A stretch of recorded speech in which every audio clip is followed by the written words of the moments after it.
So good afternoon. So we're going to do a great ape video for you today. So we're going to be seeing the chimpanzees and the orangutans. So not any of the smaller apes. We're not going to be doing the gibbons today because we've been able to see those on our tours. But the great apes, we can't see those on the live tours because we've got we don't really get very good signal in there. So we've got the outside part of the chimp house there.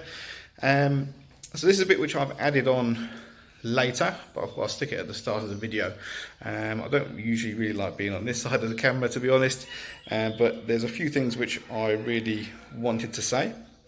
So the first is, it's all just a lot of thank yous. That's what it comes down to. So what brought this on is that we get a lot of donations come through, but even more so we get things from our Amazon wish list, so we really appreciate those. So every day we're getting boxes like this, or these, or I don't know what this is. This is our lorry nectar. We get plenty of this as well. So today we've already had 23 parcels come in. Overall, I think we've had about 400 parcels from you guys. So it's all stuff that we use, every single bit of it. So whether that's live food, dry food, it's cleaning supplies, it's wood shavings, hay, straw, vitamin supplements for the animals, things like protein shakes for Fritz, the chimpanzee.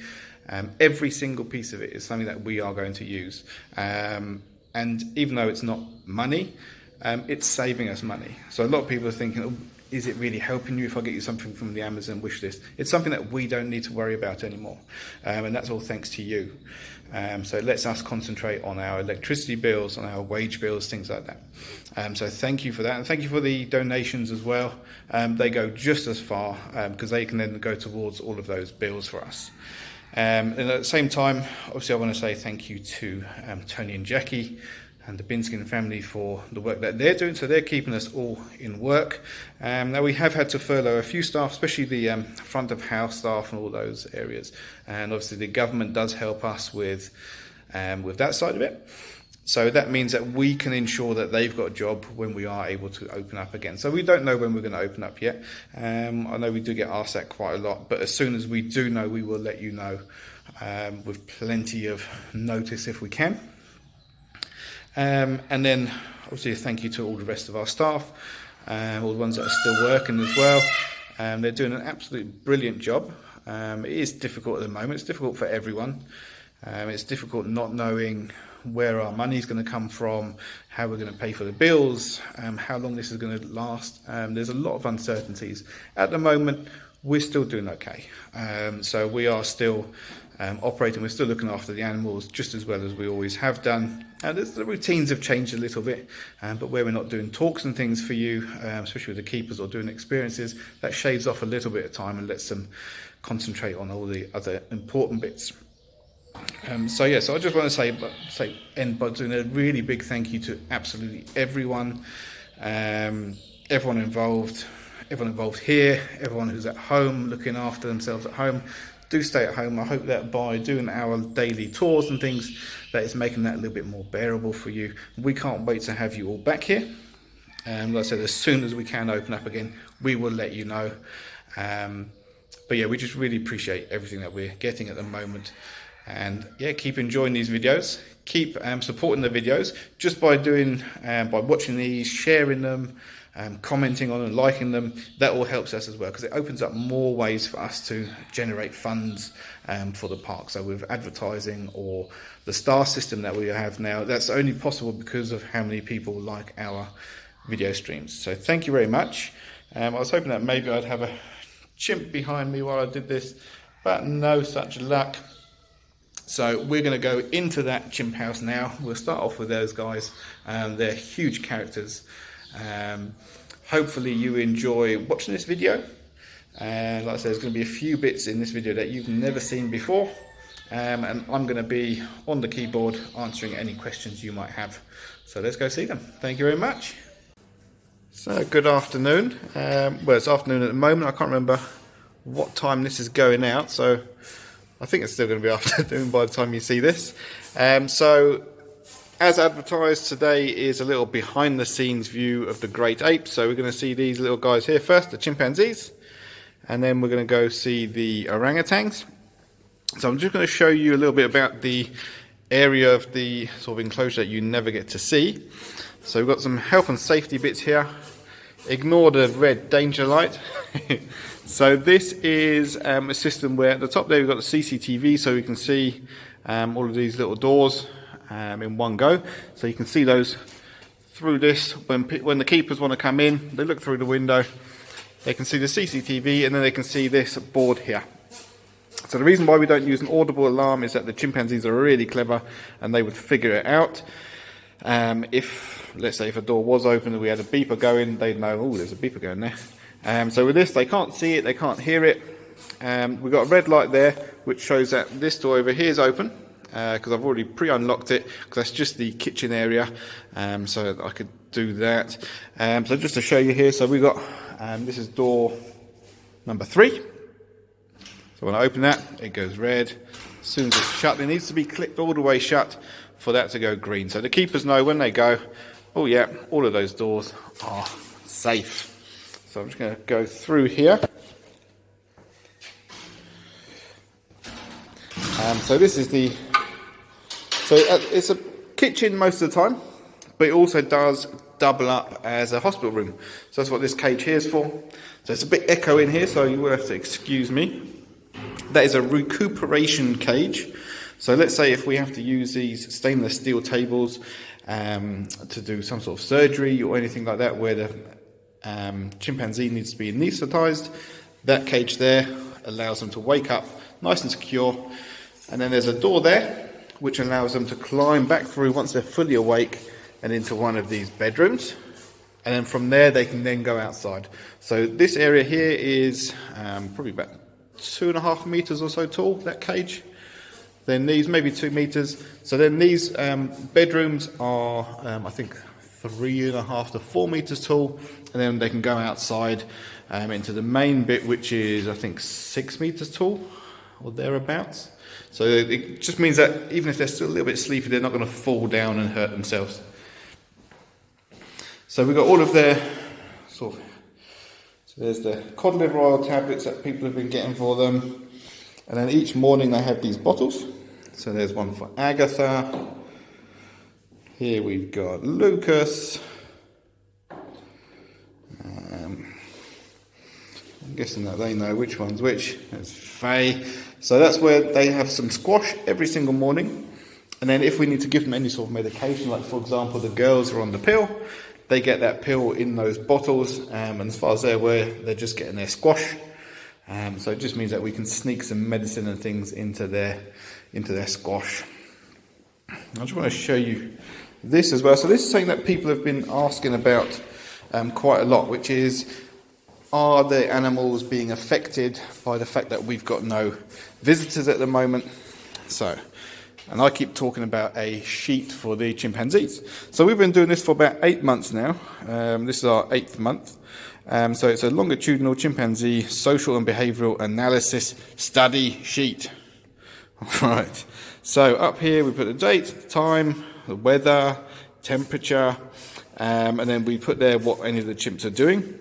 Here we have some stereotypes. So for example, if you can hear in the background if they're blowing raspberries, it's not a bad stereotype as such, but it's still unusual behaviour, so we would write that down. If they were vomiting or eating their own poo, spitting at a keeper, chasing each other around, all those sorts of things get marked down on there. Then there we put their location, so whereabouts in the enclosure they are.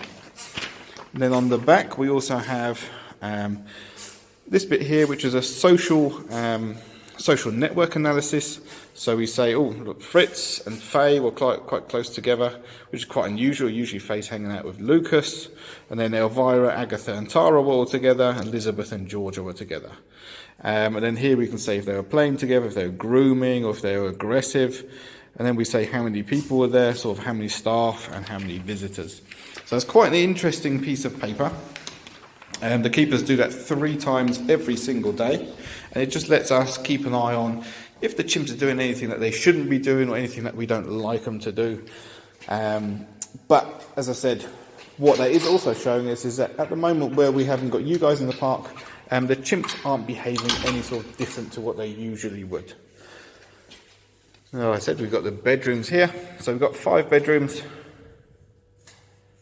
and the chimps, they can either choose to sleep in there or they can sleep in one of the outside sort of main areas there. So we've got hoses there, all electric shutters, so it's all done with hydraulics. So this is the back of house area that most people don't get to see.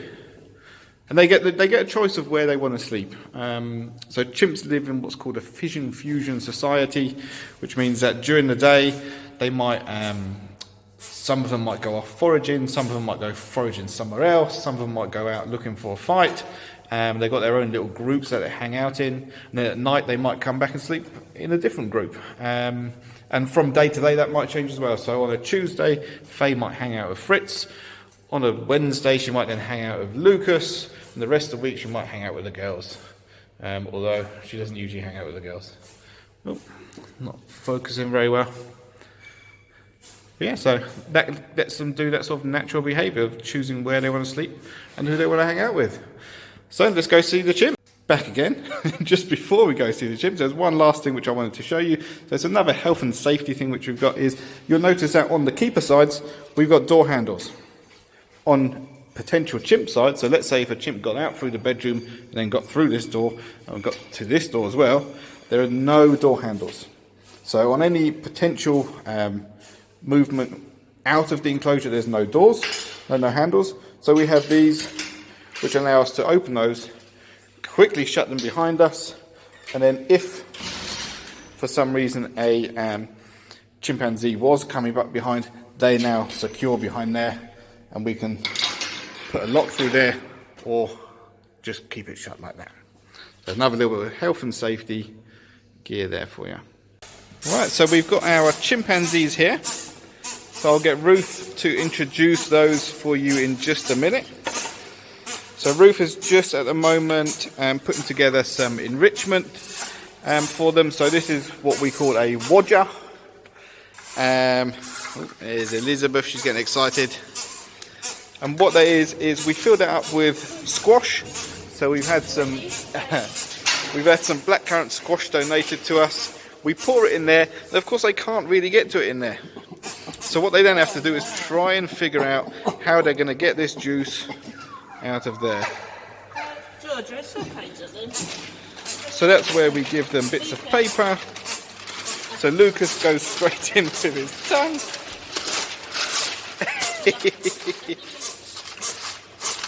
That's one way to do it, isn't it, Lucas? Bit by bit. And then this is what they do. So they will get a bit of paper. They'll soak up the squash. And then they'll chew that bit of paper and get the squash out. Some paper. You can have it to play with, because you probably won't get a lot of. So it's just one of those really clever ways that chimpanzees do use tools. There you can see Elizabeth learning how to do that. So that's the main way that they do learn, is from one another. But they are very, very clever animals, and they do figure things out by themselves as well.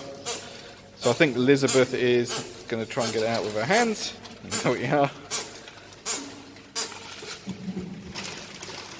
Right, so Ruth, shall we introduce some of our chimps? Yeah, hello everybody. So the chimp that's walking away from us is Fritz. Yeah. Fritz is our dominant male. Next here we have Faye. The most beautiful chimp. She is the most beautiful chimp. Hi Faye. Hello girl. Hello. Looks like you've had a bit of a fight. You've got a scratch on your hand. Always little scratches. Then we have Georgia, who's just come around because she thinks I've got something for her. I know, I'm sorry, I don't. Then we have Elvira. Elvira. Oh, Georgia. Then Agatha.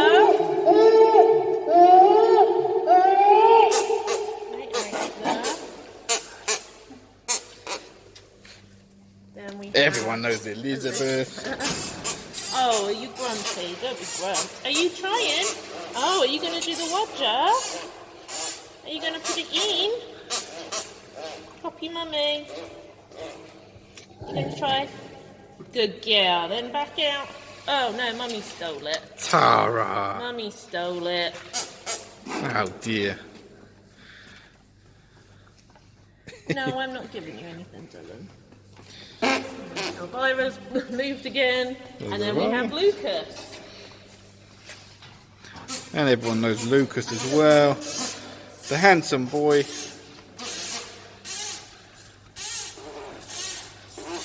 Right, so we did have some questions about these guys. So if we start with Fritz. So one of the questions was, obviously we've had on the wish list a lot of people who are buying him protein shakes. So why is it that he needs those shakes? So Fritz is on a steroid medication because he has some liver issues. Hang on.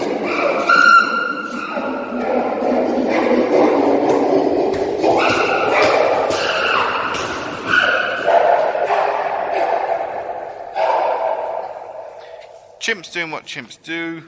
Always. They spend probably a third of their day fighting. So that's Fritz over there. So he's the dominant male. So you're saying he's got some liver problems? Yeah, Fritz has some liver issues, so he's on a steroid medication daily. He does struggle a little bit with maintaining his weight, so that's why we use a protein supplement for him to make sure he keeps at a constant weight. And we actually give his steroid medication crushed up in the protein shakes, and they're frozen because Fritz is a bit special and spoiled, and he only takes medication in frozen ice cubes. So Fritz has that every day in the morning. He'll be sitting there waiting for the keepers to come in so that he can get his protein shakes.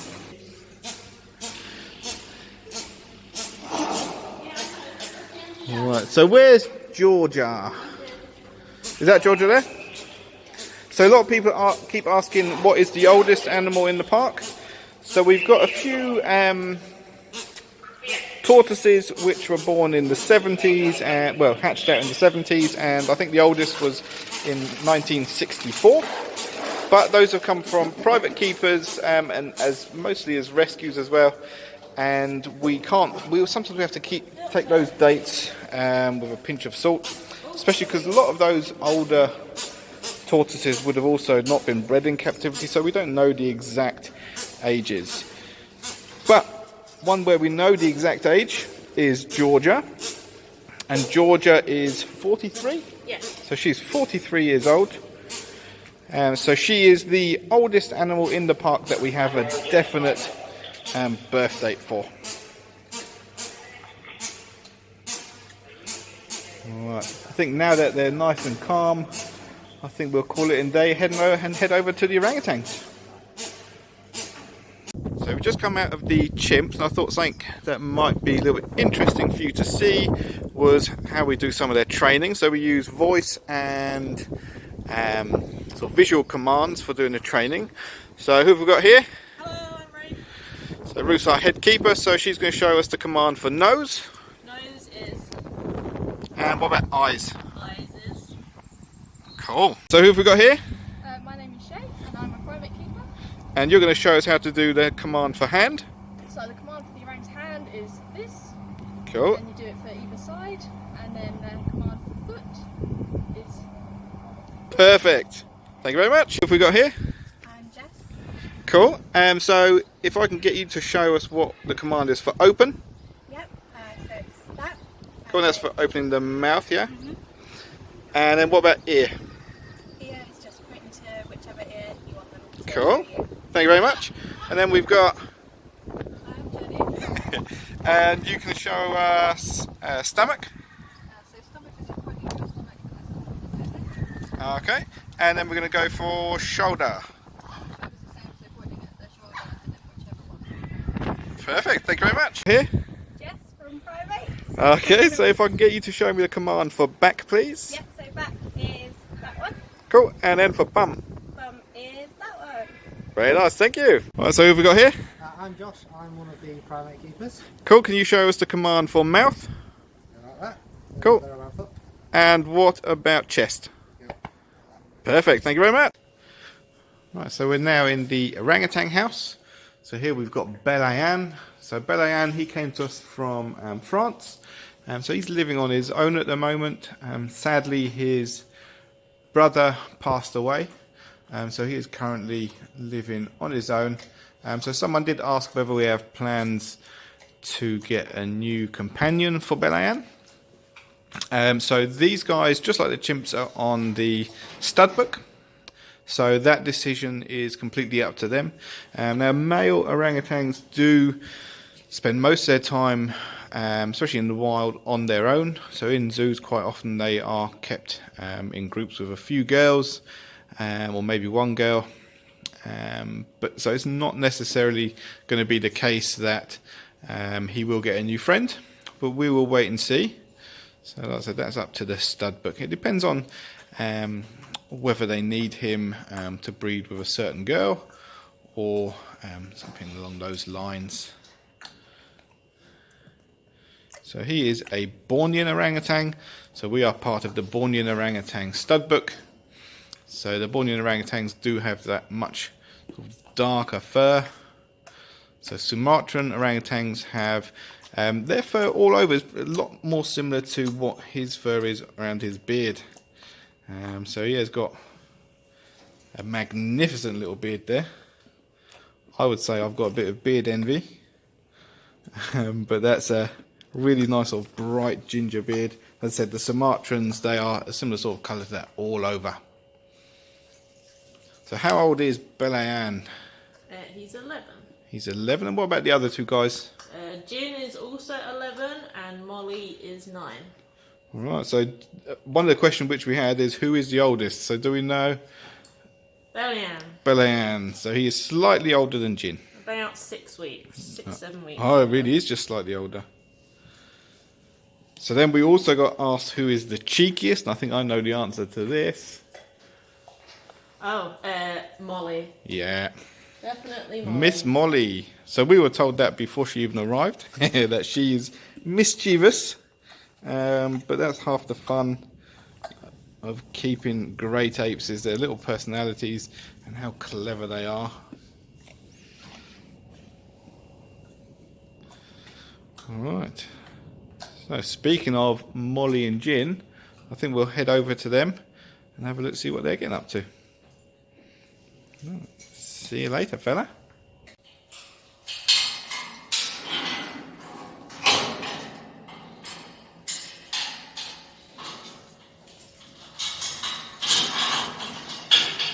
So you can see as soon as the hazelnuts are gone, Belayan is also gone.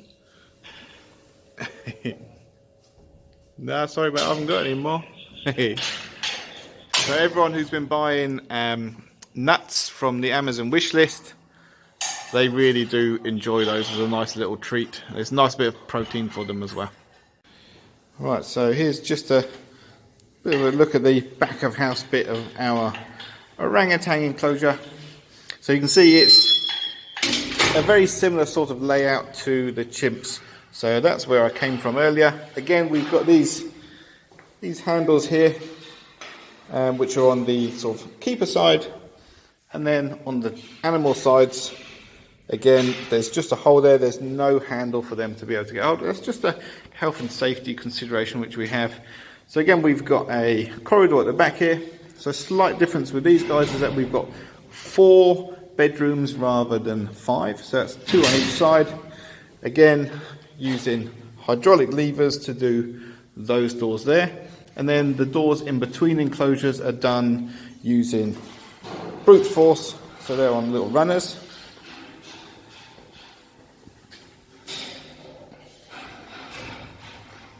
So yeah, and then they get their water through. They're actually pig feeders that we use. So yeah, so let's go see Jin and Molly. They're on this side. Are you looking?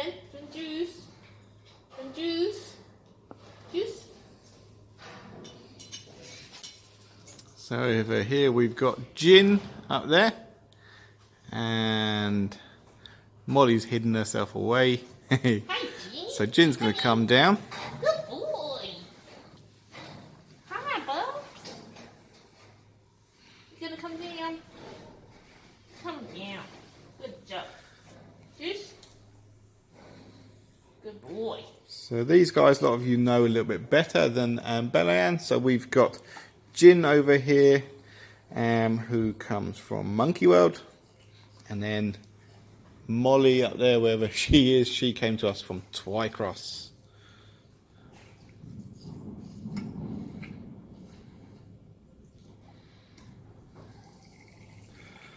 So for those who are interested, I might get the pronunciation wrong, so I do apologise about that in advance. But Belayan over here, over on the other side, he was actually born in Zoo Bouval in France, and then he moved temporarily to, I think it's called the Valley de Songe. Again, I apologise if that is incorrect. And there's little Jin. So just a little note about social distancing for these guys. So this is something that we've done with them ever since we shut. So you can see when we're working with them, we wear a face mask, and also before and after entering the enclosure, we wash our hands very thoroughly, and all of the things like these bottles are now being sterilised very, very frequently. All their food is being washed separately. They have now got a new kitchen it's a temporary kitchen for the keepers who work with these guys, and also they've got a different staff room to the others. So yeah, so the primates are being sort of safeguarded a little bit more, and the same goes for the carnivores as well, in particular the big cats. And we've had to be a little bit more hands-off with them as well. So you saw earlier Ruth was putting some nuts on the sides, and now she's sort of staying fairly far away with the juice. But what we usually do, we'd be able to hand feed them, get a little bit closer up to them, and because they get sort of cracked fingers as well. So we'd put some vegetable oil on their fingers and give them a nice little massage. But all of that sort of hands-on contact is all Lovely. at the moment. That's all sort of on hold, sadly. So the animals, they do miss that a little bit, and I know certainly the keepers do as well. But let's get to a couple of other questions. So someone else has asked whether we're going to breed these two, and again, that's completely up to the stubbook keeper. But as it stands, these two aren't going to be breeding anytime soon. So she's not on the contraceptive pill like the chimps are, but Molly up there, you can just see her hand. She has had a contraceptive implant. So the contraceptive which they use is the same as what we use for humans.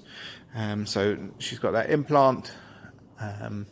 So yeah, so at least I think a good 2 years before we can even think about breeding. But again, that is completely up to the stubbook. And the decision might well be that once that runs out or is close to running out, we'll replace it with another one. So as you can see, Jin has settled in really well, and so is Molly. Molly is a little bit of a grumpy orangutan. So she's staying up there at the moment.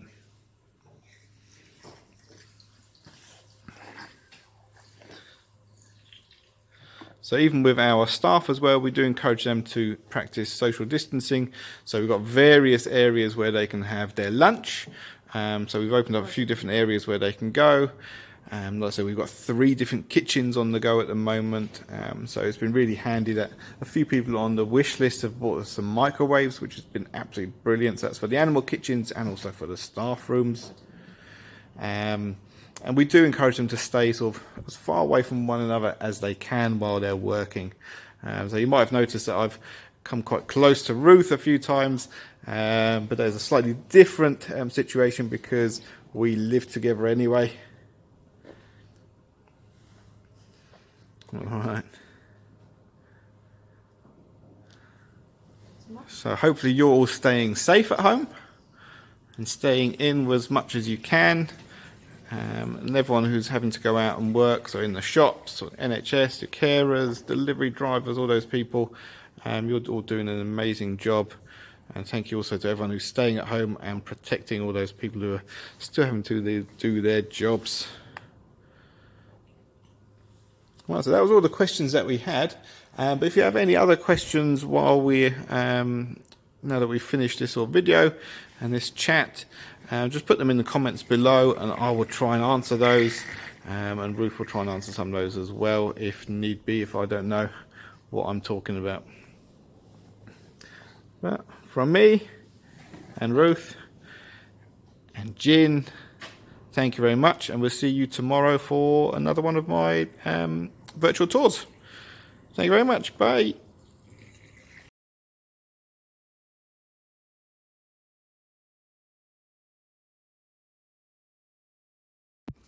Okay, so hello everyone. A lot of people have been asking to see our sloth at Wingham. So this is Flash. Flash is 7 years old and he is a lineous two-toed sloth. So I don't know if you can see those two claws there, just holding onto the branch. Flash shares his enclosure with our bush babies. They're tucked away asleep at the minute. I've just got Flash some tasty willow to try and tempt him to move a little bit, because we all know he really doesn't like to. So, as I said, Flash is a lineous two-toed sloth. There's two types of sloth. There's the two-toed and the three-toed. The two-toed sloth are slightly larger than the three-toed. They all come from South America, Central America. They can live up to about 20 years old in the wild. In captivity, you're looking at more 30 to 40 years old. And they sleep around 15 to 20 hours a day. So you can see he's using his claws there to grip onto that willow. Willow is one of his favourites. In the wild, they do eat leaves, fruit, insects, even small lizards if they do manage to get hold of them. He has some rather large canine teeth.